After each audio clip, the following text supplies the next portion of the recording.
Dobar dan i dobrodošli. Za početak skiciram pticu. Jedan krug i jedan ovalni oblik, povežem ih, dodajem rep, kljun i još malo detalja. Neću pretjerivati s detaljima jer nam je danas najpotrebnija silueta, vanjski obris ptice.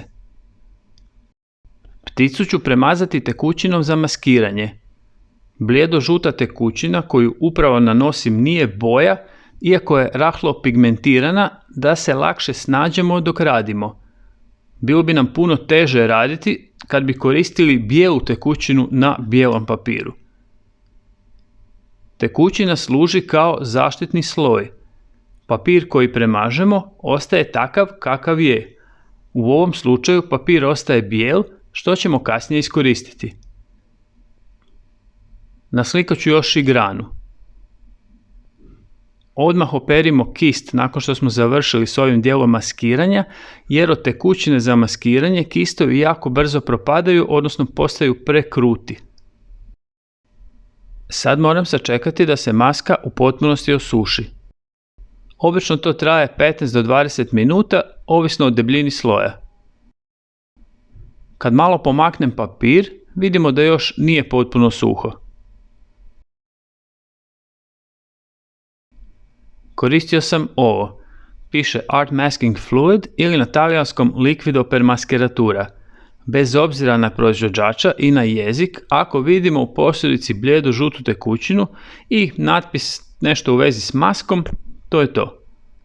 Nakon sušenja maske premazujem cijeli papir vodom i pustit ću da se voda malo upije, što će mi omogućiti lakše nastajanje prijelaza između boja. I sad slijedi malo špricanja boje.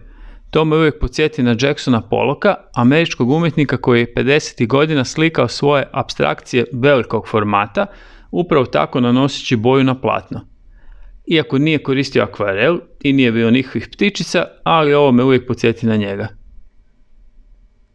Pogledajmo malo izbližeg, boja koja je na ptici i grani na tom zaštitnom sloju nije se upila u papir. Ona ne može prodrijeti do papira. Kao što sam već rekao, papir koji je zaštićen maskom ostaje takav kakav je. U ovom slučaju ostaje bijel, ali da sam ga recimo prije obojao u žuto i onda zaštitio maskom, on bi ostao žut. Nakon potpunog sušenja boje, odnosno papira, spremni smo za nježno uklanjanje maske. Ako to radimo unutar par sati, maska se skida bez problema. To je u biti samo sloj gume, nešto kao lateks, i vidimo kako se rasteže kad ga počnemo uklanjati. Moram priznati da mi je najzanimljiviji dio upravo ovo uklanjanje maske, jer se malo po malo vidi ono što smo prvobitno zamislili. Samo polako i nježno.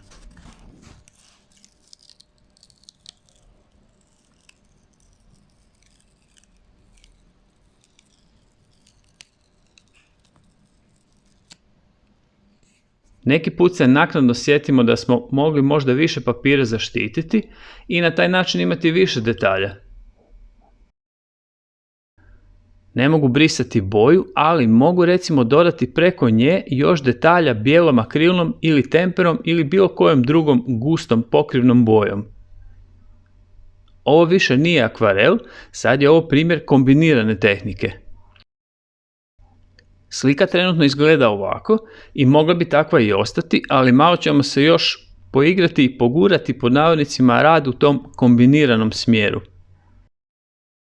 Uvijek je korisno upoznati se s različitim tehnikama i načinima kako ih možemo primijeniti u našem radu, pa se neki put možda i odlučimo i krenemo u nekom novom smjeru. Malo ćemo se poigrati linijama. Sve u svemu ništa komplicirano, ali trebalo bi nam dati novu dimenziju postojećem radu. Koristim tanki kist i vučem nekoliko usporednih linija. Zamislio sam da imam određeno polje, plohu koju ispunjavam.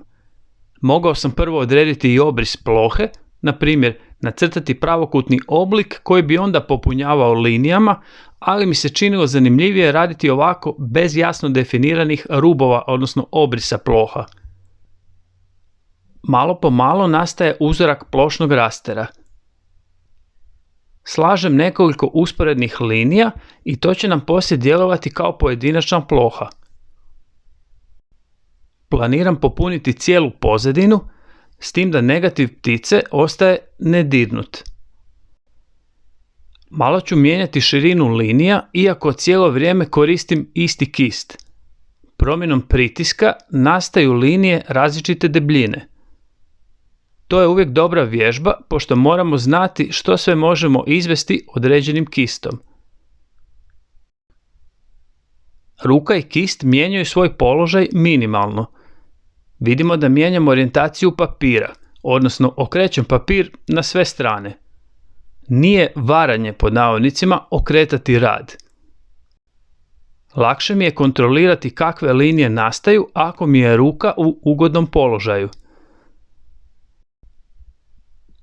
Koristio sam akrilne boje, iako bi ovo mogli izvesti na razne načine. Flomasterima, bojicama, kistom koristeći temperu, akril ili vodene bojice. Jedino bi izbjegavao uljane boje, pošto radim na papiru koji nije za njih predviđen. Tokom sušenja oko linija bi onda nastajale masne mrlje, papir bi upijao u sebe ulje iz bojica.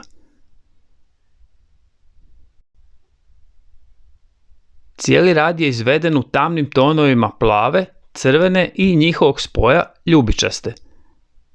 Odlučio sam se za njih jer se iste boje već pojavljuju u izvornoj verziji pozadine, samo u svojim svjetlijim tonovima. Do sada smo gledali ubrzani snimak, ali ovako to izgleda zapravo. Samo polako i smireno. Okrećem list i tražim novi prostor za još nekoliko linija. Malo po malo i popunio sam cijelu pozadinu.